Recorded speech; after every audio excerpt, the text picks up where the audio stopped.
Good morning everyone. तो हम लोग शुरू करते हैं आज 19 अगस्त का द हिंदू। फर्स्ट न्यूज़ क्या है? India block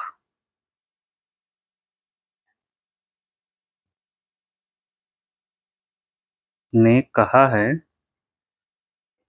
CEC chief election commissioner को हटाने का प्रस्ताव लाएंगे। हटाने का प्रस्ताव।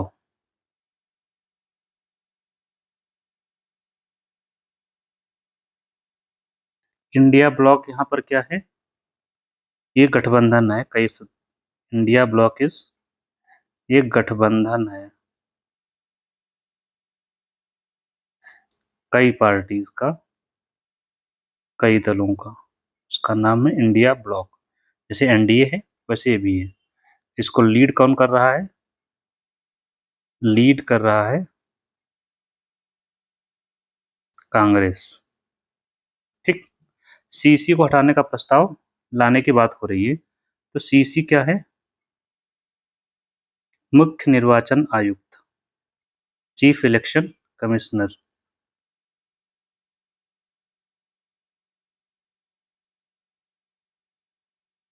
कौन है इसमें? ज्ञानेश कुमार। अभी इन्होंने प्रेस कॉन्फ्रेंस की जिसमें कुछ क्वेरीज उठाई हैं, जिसमें कहा है कि जो लीडर ऑफ अपोजिशन है हमारे राहुल गांधी, उनको एफिडेविट देने के लिए कहा है या तो वो माफी मांगे। इसी संदर्भ में विपक्षी दल जो इंडिया ब्लॉक है वो ऐसा प्रस्ताव लाने पर विचार कर रहा है। हमें पता होना चाहिए कैसे हटाते हैं इनको। तो निर्वाचन आयुक्त, इससे पहले हम जानते हैं निर्वाचन आयोग। हमने कल चर्चा की थी निर्वाचन आयोग की, आजकल रोज न्यूज में रहता है। निर्वाचन आयोग के बारे में एक चीज हमें याद रखनी है, क्या? ये 3 सदस्यीय है। कितने सदस्य हैं इसमें? 3 सदस्यीय आयोग है ये। 3 सदस्यीय है तो इसमें एक मुख्य निर्वाचन आयुक्त,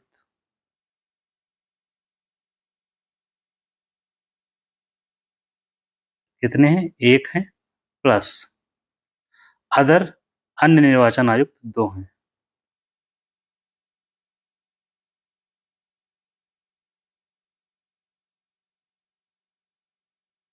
सभी की शक्तियां बराबर हैं। हटाने के लिए प्रस्ताव जो लाने की बात हो रही है, इनकी बात हो रही है। तो प्रस्ताव लाया जाएगा तो प्रक्रिया क्या है? हटाने के लिए कोई बेसिस चाहिए होता है। तो हटाने का आधार या ग्राउंड, इंग्लिश में ग्राउंड पूछते हैं। तो हटाने का आधार वही है जो सुप्रीम कोर्ट के जज का है। क्या? मिसबिहेवियर, कदाचार या अक्षमता। इसी के आधार पर प्रस्ताव सदन में लाया जा सकता है। इसी आधार पर हटाने का प्रस्ताव लाएंगे किसी भी सदन में। प्रक्रिया वही है, सब कुछ जो सुप्रीम कोर्ट के जज का है, किसी भी सदन में। फिर इसको दोनों सदनों से पारित करवाना होगा। कैसे? विशेष बहुमत से। और पारित होने के बाद राष्ट्रपति के पास जाएगा और राष्ट्रपति से हटा देंगे, आदेश जारी करेंगे हटाने का। एक बात याद रखिए, पॉलिटी में सबसे ज्यादा महत्वपूर्ण चीज क्या? जब केंद्र सरकार की बात आप करें तो सारे काम राष्ट्रपति करेगा। जहां पर केंद्र सरकार आए और जहां पर राज्य सरकार है वहां सारे काम राज्यपाल करता है। साइन इन्हीं का होगा, बाकी कुछ भी हो। तो ये हो गया इनके हटाने की प्रक्रिया जिन पर बात चल रही है। नेक्स्ट क्या है? म्यांमार में चुनाव की बात हो रही है भाई। कहा है दिसंबर में करवाएंगे। किसने? क्योंकि वहां पर आपको पता होगा सैन्य शासन है। क्या बोलते हैं? जुंटा ग्रुप, जुंटा शासन। है, सेना का शासन है। कभी कभी इंग्लिश में टर्म पूछ लिया जाता है, सैन्य शासन है वहां पर। तो वहां आर्मी शासन चला रही है। इन्होंने ही घोषणा की है कि चुनाव करवाएंगे, इसलिए ये आश्चर्यजनक बात है। चुनाव है दिसंबर में। इन्होंने क्या किया था, वहां पर डेमोक्रेटिक रूप से जो चुनी गई नेता थी, क्या नाम है, आंग सान सू की। इनको नोबेल भी मिल चुका है, कौन सा, पीस का। इनको अपदस्थ करके सैन्य शासन लागू किया गया था। ठीक है। आपसे हम पिछले दिनों चर्चा कर रहे थे, एक समुदाय है यहाँ पर, उसका नाम क्या है, पता आप लोगों ने किया होगा तो, रोहिंग्या। रोहिंग्या शरणार्थी का इशू बहुत आता है। तो कभी आपसे पूछा जाए तो आप बताइए ये रोहिंग्या कहाँ के निवासी हैं। ये म्यांमार के हैं। एक प्रांत है वहां पर, रखाइन प्रोविंस प्रांत। वहां से ये प्रवास कर रहे हैं, भारत की ओर आते हैं, बांग्लादेश की ओर जाते हैं, भारत में नॉर्थ ईस्ट वाले क्षेत्र में। और इनका जो सब धर्म है, ये मुस्लिम समुदाय से बिलोंग करते हैं, मुस्लिम धर्म से जुड़े हैं ये। ठीक है। नेक्स्ट न्यूज क्या है, फ्रांस में, ये न्यूज हमने बाहर से ली है। फ्रांस में जेलीफिश ने, जेलीफिश की वजह से परमाणु रिएक्टर बंद।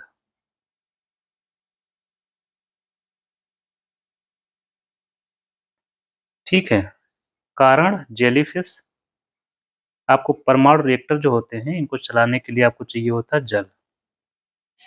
जल कहाँ से आता है, आसपास का जो जल स्रोत होगा, जिसके लिए हम लोग शब्द यूज करते हैं जल निकाय, वाटर बॉडी। वाटर बॉडी में कौन रहता है, वहां रहती हैं जेलीफिश। इनको ये, इनका ये जेलीफिश जो है, इनकी संख्या जो है बढ़ गई,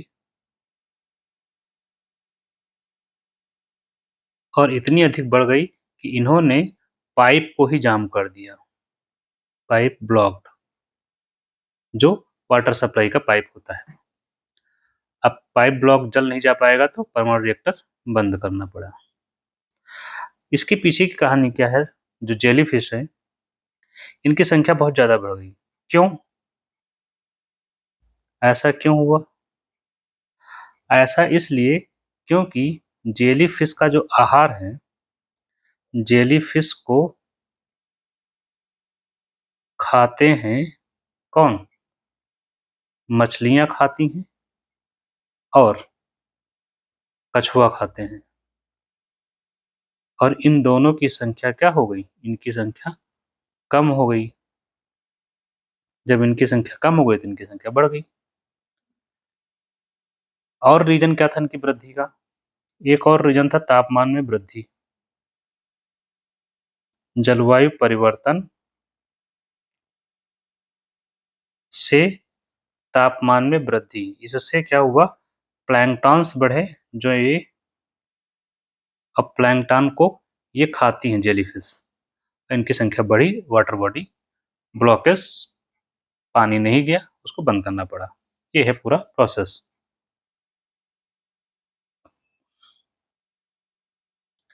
नेक्स्ट है बेरोजगारी दर को लेकर के।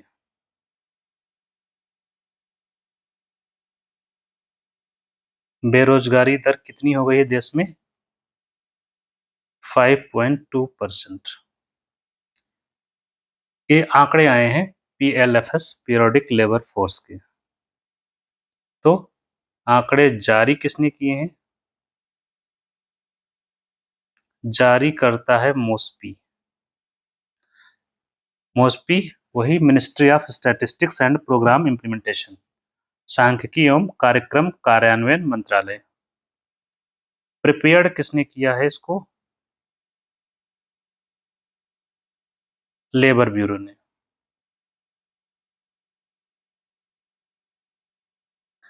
अब समझते हैं बेरोजगारी दर से पहले एक होता है labour force participation rate. Labour force participation rate, इसका फुल फॉर्म कभी कभी आता है। तो लेबर फोर्स पार्टिसिपेशन रेट मतलब कितने लोग कार्य में पार्टिसिपेट कर रहे हैं। ठीक है, मतलब ये इसमें जो आयु वर्ग लिया जाता है 15 साल एंड अबव वालों को इसमें शामिल किया जाता है लोगों को, और लेबर फोर्स पार्टिसिपेशन रेट में उन लोगों को शामिल किया जाता है जो कार्य करना चाहते हैं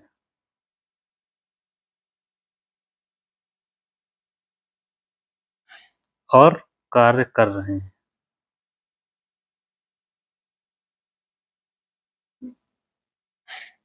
इसका मतलब ये हुआ कार्य करना चाहते हैं, मतलब ये जो अनएम्प्लॉयड है, बेरोजगार है, लेकिन काम करना चाहते हैं, प्लस जो कार्य कर रहे हैं, इनको क्या बोलते हैं, एम्प्लॉयड या कार्यरत है या कार्यशील है। इनका कुल संख्या कहलाता है लेबर फोर्स पार्टिसिपेशन रेट, जो कि कितना है 54.9%।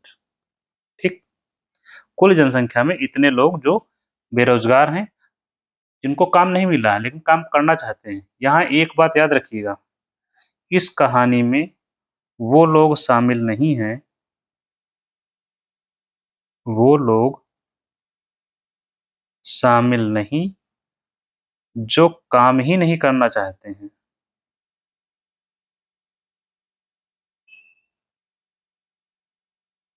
जो काम नहीं करना चाहते हैं वो बेरोजगार नहीं है। ठीक है, ये हो गया। इसके जो आंकड़े आते हैं ये बताया गया CWS के आधार पर, करंट वीकली स्टेटस। एक हफ्ते में किन लोगों को काम मिला या नहीं मिला, इसके आधार पर आंकड़े बनाए गए हैं। याद रखिए, जो जारी किया गया है ये वास्तविक आंकड़े नहीं है, बल्कि सैंपल लिया जाता है। कभी कभी तो यही पूछ लेते हैं। मतलब भारत की जनसंख्या 140 करोड़ है राइट नाउ, तो 140 करोड़ लोगों से पूछा नहीं गया, बल्कि 4-6 लाख लोगों से पूछा गया उनके घर जाकर, और उसी के आधार पर अनुमान लगाया गया डेटा का। तो ये वास्तविक आंकड़े नहीं है, कोई आपसे पूछे तो रियल डेटा नहीं है। हाँ, सैंपल लिया गया, उसके आधार पर ये बनाए गए हैं। एक और आता है वर्कर पॉपुलेशन रेशियो, WPR।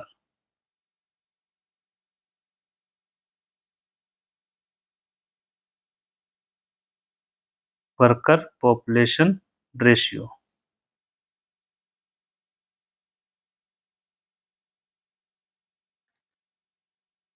मतलब ये क्या होता है, इसमें भी उन्हीं लोगों को लिया जाएगा जो 15 प्लस हैं,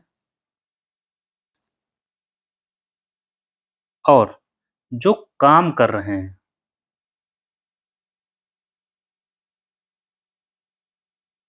कुल जनसंख्या का वह भाग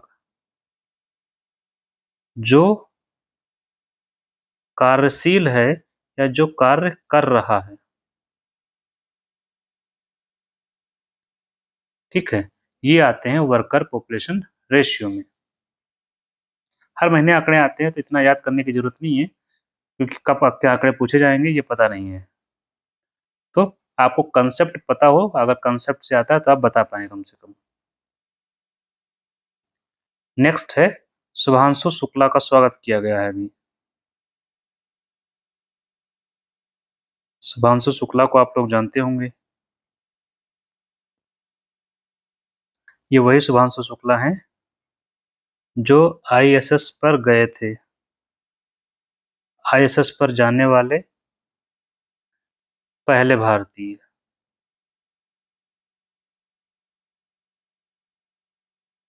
इंटरनेशनल स्पेस स्टेशन पर जाने वाले पहले भारतीय। और अंतरिक्ष में जाने वाले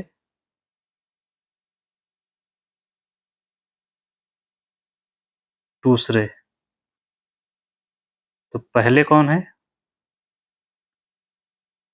पहले हमें पता है कौन है, राकेश शर्मा। कब गए थे? इंदिरा गांधी के समय, 1984। कभी कभी तो प्राइम मिनिस्टर पूछ लेते हैं, तो इंदिरा गांधी के समय गए थे। और किसकी सहायता से? रूस के यान से गए थे। ये किसकी सहायता से गए हैं शुभांशु शुक्ला? ये गए हैं स्पेस एक्स का जो कैप्सूल है के कैप्सूल से गए हैं। ठीक है। और कंपनी का नाम है, जिस कंपनी ने भेजा था, एक्जियम 4।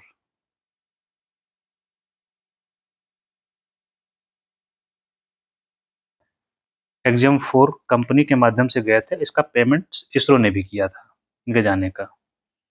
ठीक है। तो ये वापस आ गए सकुशल। इस प्रकार से अंतरिक्ष में जाने वाले दूसरे भारतीय और आईएसएस पर जाने वाले पहले भारतीय हैं। क्यों भेजा गया था इनको? क्योंकि हम आगे आप स्पेस में अपने मिशन भेजना चाहते हैं। अच्छा, एक बात आपको यहाँ पर नोट कर लेनी चाहिए। अंतरिक्ष क्या है? कहाँ से शुरू किया जाए? अंतरिक्ष शुरू होता है कार्बन लाइन के बाद से।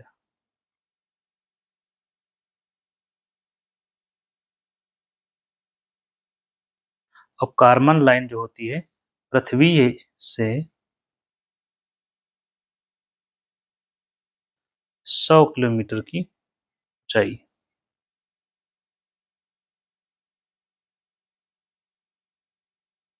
ये है कार्बन लाइन।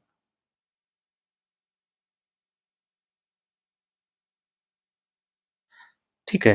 तो ये गए। अभी इन पर चर्चा हो रही थी सदन में, तो कुछ और जानकारियां भी सरकार ने दी। क्या? एक तो इनको भेजा गया था, तो अब याद कर लेंगे। क्या? हम अगले साल 2026 में एक स्पेस मिशन भेजेंगे अंतरिक्ष में। स्पेस मिशन भेजेगा भारत।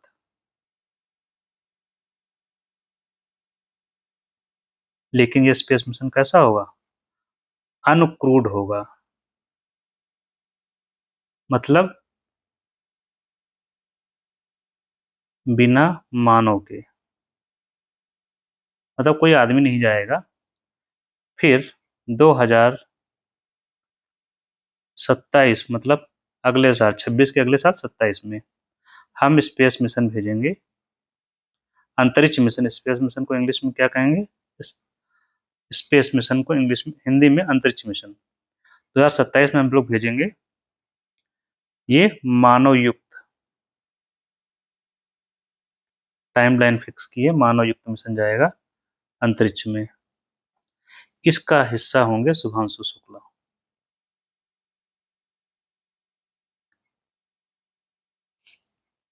और सरकार ने यह भी बताया है 2035 तक हम BAS बना लेंगे। ये क्या है? भारतीय। बी फॉर भारतीय, ए फॉर अंतरिक्ष, एस फॉर स्टेशन बनाएंगे। और सरकार ने ये भी कहा है कि उसके 5 साल बाद 2040 में भारतीय को, एक भारतीय को चंद्रमा पर उतारेंगे।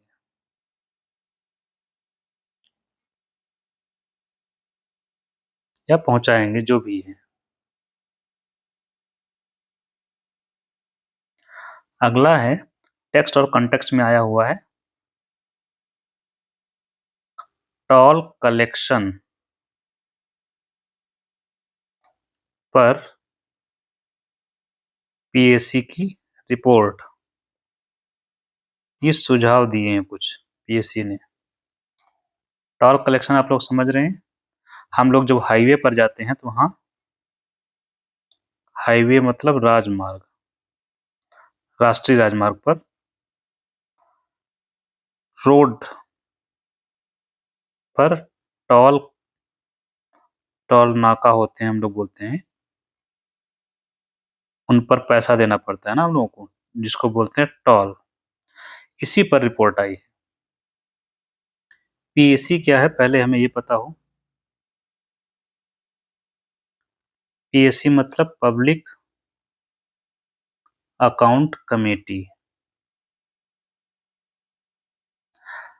सार्वजनिक लोक लेखा समिति।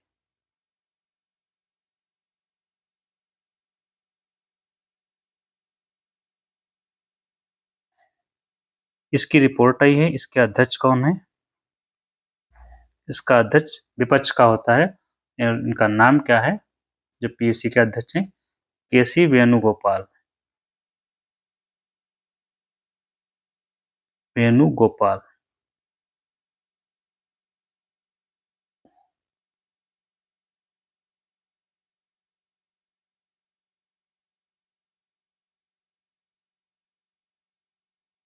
विपक्ष का होता है। और इसमें कितने सदस्य होते हैं? सदस्य होते हैं 22। 22 में दोनों सदनों मिलाकर होते हैं 15 और 7। ज्यादा संख्या कहाँ से होगी? लोकसभा से। और ये संख्या कहाँ से होगी? राज्यसभा से। तो ये सारा होगा पीएससी के बारे में। इसने अपनी रिपोर्ट दी टोल कलेक्शन पर, और रिपोर्ट किसको दी? इसने रिपोर्ट दी है सदन को।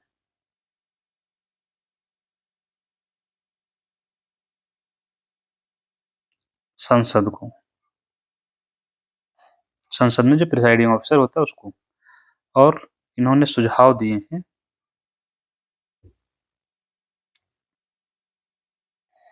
सुझाव क्या दिया है इन्होंने? कहा है कि जब लागत सड़क नहीं, राजमार्ग लिखते हैं, नेशनल हाईवेज, राजमार्ग की लागत और उसकी मेंटेनेंस अगर ये दोनों चीजें वसूल ली जाएं, ये वसूल हो जाए, तो टोल हटा दिया जाना चाहिए। मतलब टोल ना वसूला जाए। या अगर टोल नहीं हटा सकते तो जो टोल टैक्स है उसकी दर को कम कर दिया जाए। टोल टैक्स की दर को कम कर दिया जाए ताकि सभी लोग आ जा सकें। एक तो ये सुझाव इन्होंने दिया है। दूसरा इन्होंने बताया कि जो टोल टैक्स पर, जो टोल बूथ होते हैं वहां पर जो स्कैनर्स होते हैं वो काम नहीं करते हैं, तो लाइन लग जाती है। इसके लिए क्या करना चाहिए कि हो सकता है वहां पर जो फास्टैग होते हैं उनको वहीं पर जो है उपलब्ध करवा दिया जाए। इन फास्टैग को रिचार्ज की सुविधा दे दी जाए वहीं पर, और वहीं पर रिप्लेस करने की भी सुविधा दी जाए टोल बूथ पर। ठीक है, तो ये दो सुझाव इन्होंने महत्वपूर्ण जो दिए ताकि जनता को राहत मिल सके। करेंटली क्या होता है इस समय? हो क्या रहा है कि जो कंपनी होती है, जो टोल कंपनी होती है, वो ये वसूल कर लेती है अपना पैसा और ये हैंडओवर कर देती है किसको? सरकार को। सरकार की तरफ से एनएचआई को हैंडओवर मिल जाता है रोड का पोजीशन, मतलब रोड पर अधिकार हो जाता है एनएचआई का। इसके बाद एनएचआई उस पर टैक्स लगाता है टोल, और ये पैसा जाता है संचित निधि में। तो कमेटी ने यही कहा है कि ये जो जब एनएचआई को मिल जाए तो पैसा कम कर दीजिए या हटा दीजिए। इस समय ये चल रहा है। अच्छा, जो ये टोल लगाया जाता है वो लगाया जाता है नेशनल हाईवे एक्ट के तहत। किसके तहत लगाया जाता है? नेशनल हाईवे एक्ट 1956 के तहत। तो ये हो गई टोल के बारे में। नेक्स्ट हम लोग देखते हैं 7 नंबर। अगला है जो टेक्स्ट और कंटेक्स्ट में है, यूटी में संघ शासित क्षेत्रों में नॉमिनेशन। संघ शासित प्रदेशों में नामांकन, नामित सदस्य लिखते हैं, नामांकन से बेहतर है नामित सदस्य। ये नामित सदस्य किस संदर्भ में है जानते हैं? हम लोग जानते हैं संसद के 2 सदन होते हैं। कितने होते हैं? 2, लोकसभा, राज्यसभा। यहाँ पर लोकसभा में 2 सदस्य नामित होते हैं और राज्यसभा में 12। ये व्यवस्था तो खत्म कर दी गई है,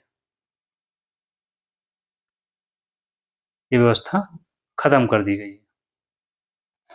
राज्यसभा में 12 सदस्य नामित होते हैं और कौन नामित करता है इनको? नॉमिनेट करता है तो सेंट्रल में राष्ट्रपति करता है, लेकिन किसकी सलाह पर करता है काम? जब भी राष्ट्रपति काम करेगा तो कैबिनेट की सलाह पर, हमेशा लिखिए इसकी सलाह पर, कैबिनेट की सलाह पर। इससे ज्यादा अच्छा शब्द है जो संविधान में लिखा हुआ है, मंत्रिपरिषद की सलाह पर करता है। ठीक, क्षेत्र कौन से होते हैं? कौन कौन से क्षेत्रों से? क्षेत्र भी फिक्स कर रखा है, किन क्षेत्रों से लोगों को नॉमिनेट किया जाएगा। एक है लिटरेचर, दूसरा है कला, तीसरा है विज्ञान, चौथा है समाज सेवा। इन क्षेत्रों से लोगों को नॉमिनेट किया जाता है। यही मामला है।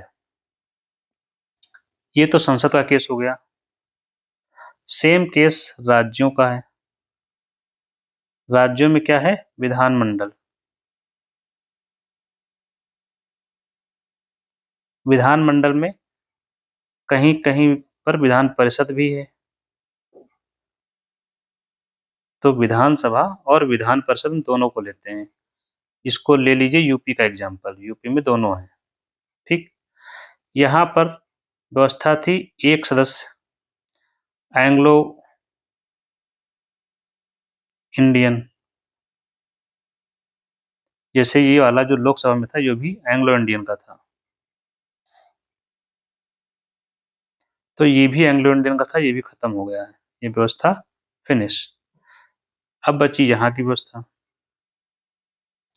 यहाँ पर जो है 1/6 सदस्य, लगभग 1/6 सदस्य नामित करता है। राज्य में कौन नामित करेगा? हमेशा नाम लेना है राज्यपाल का। किसकी सलाह पर? सेम मंत्रिपरिषद की सलाह पर। राज्यपाल सब काम इससे पूछ के करेगा, अपने मन से राज्यपाल कुछ काम नहीं करेगा, जैसे कि तमिलनाडु में इस समय कर रहा है तो दिक्कतें आ रही हैं।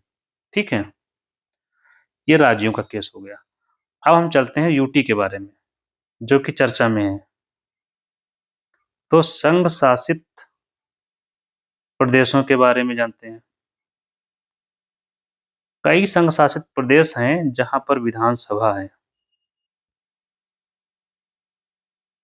कितने ऐसे संघ शासित क्षेत्र हैं? तो ऐसे क्षेत्र हैं 3 हमारे पास।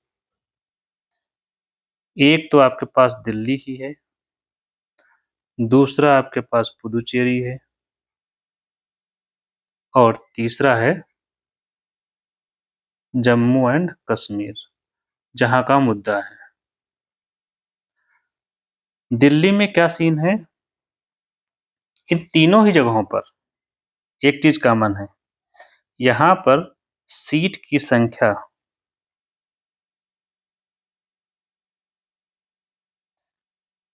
संसद के कानून से तय होती है, तीनों में ही। मतलब एक एक्ट के द्वारा तय की गई है। जैसे दिल्ली के केस में क्या है, एक एक्ट है government of NCT of Delhi, national capital territorial reason of Delhi, 1991। इसमें किया गया है कि 70 सीट होंगी, लेकिन नामित कोई नहीं है।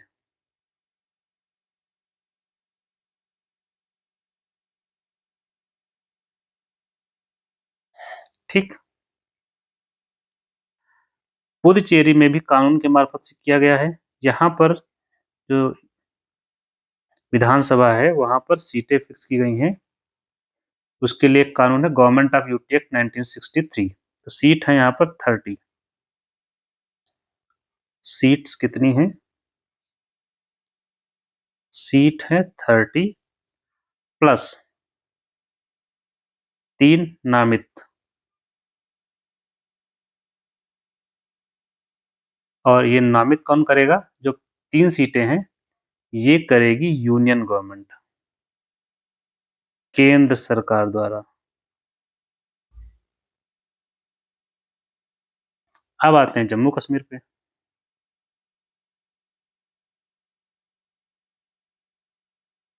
जम्मू कश्मीर में क्या सीन है? इसके लिए भी बना है जम्मू कश्मीर रीऑर्गेनाइजेशन एक्ट। जब जम्मू कश्मीर को यूटी बनाया गया था वही वाला कानून है ये। कब बनाया गया था? 2019 में। इसमें प्रावधान किया गया है 90 सीटें प्लस 5 सीटें या 5 सदस्य नामित होंगे। किसके द्वारा? एलजी लेफ्टिनेंट गवर्नर द्वारा नामित। ठीक, ये है प्रावधान। अब जम्मू कश्मीर की सरकार की समस्या क्या है? जम्मू कश्मीर में बीजेपी की सरकार नहीं है, वहां पर है नेशनल कॉन्फ्रेंस की, जहां तक मुझे याद है। बीजेपी की तो नहीं है। इस वजह से वहां जम्मू कश्मीर की जो सरकार है वो चाह रही है कि ये 5 सदस्य जो नॉमिनेट होते हैं वो नॉमिनेट हों जम्मू कश्मीर के जो मुख्यमंत्री हैं या मंत्रिपरिषद है उसकी सलाह पर। इसी वजह से मामला वहां हाई कोर्ट में चला गया है, और इसी वजह से हम यहाँ पढ़ भी रहे हैं। तो जो केंद्र सरकार ने अपना एफिडेविट दाखिल किया है, तो निर्णय जो आएगा हम लोग देखेंगे बाद में। ठीक है, क्या निर्णय आता है कोर्ट का। फिलहाल ये स्टैट्यूटरी पोजीशन है जो आपको याद रखनी है, क्योंकि ये विधानसभा की स्थिति है। अब विधानसभा की स्थिति क्या होती है? ओह सॉरी, संघ शासित क्षेत्रों की विधानसभा की स्थिति है, जो कि उनकी बहुत ही यूनिक होती है। नेक्स्ट हम लोग चलते हैं 8 नंबर। हम लोग गधों के बारे में जानते हैं। एक दवा है एजियाओ,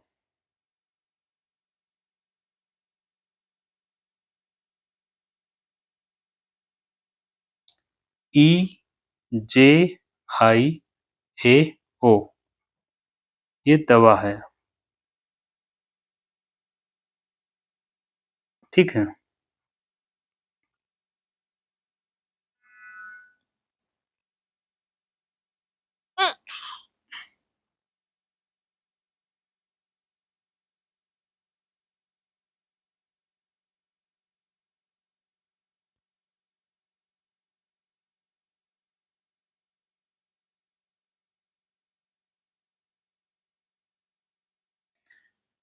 तो इनकी जो जनसंख्या थी,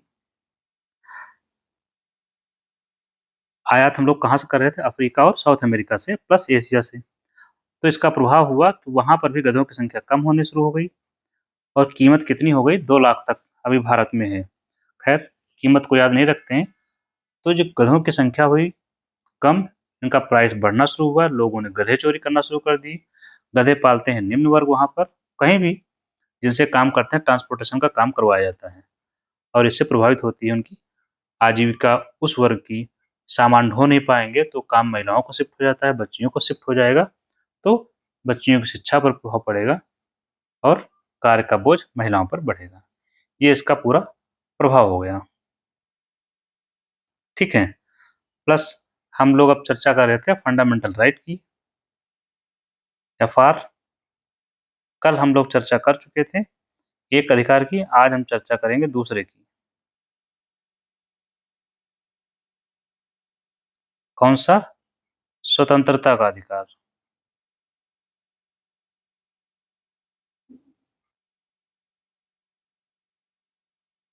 स्वतंत्रता का अधिकार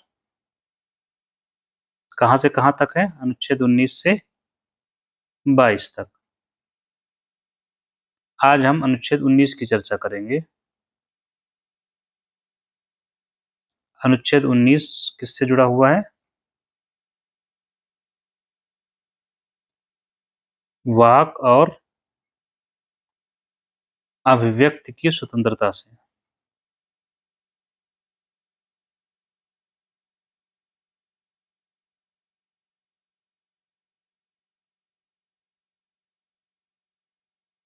ठीक, अब हम शुरू करते हैं इसके सब आर्टिकल्स। ये 19 फर्स्ट में है, तो 19 फर्स्ट ए, इसमें क्या है? अनुच्छेद 19 वाक और अभिव्यक्ति की स्वतंत्रता से जुड़ा हुआ है। उसका फर्स्ट है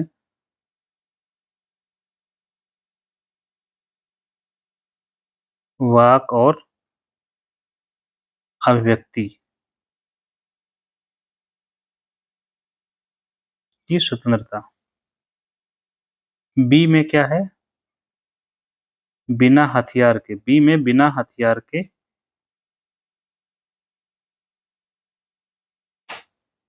प्रदर्शन करने की स्वतंत्रता। सी में सी फॉर संघ, सी संघ, संघ बनाने की स्वतंत्रता। संघ है, सहकारिता है, कोऑपरेटिव सोसाइटी, सहकारी समिति, इसको बनाने की स्वतंत्रता। डी में क्या है? आने जाने की स्वतंत्रता, कहीं भी। ई में कहीं भी निवास की स्वतंत्रता।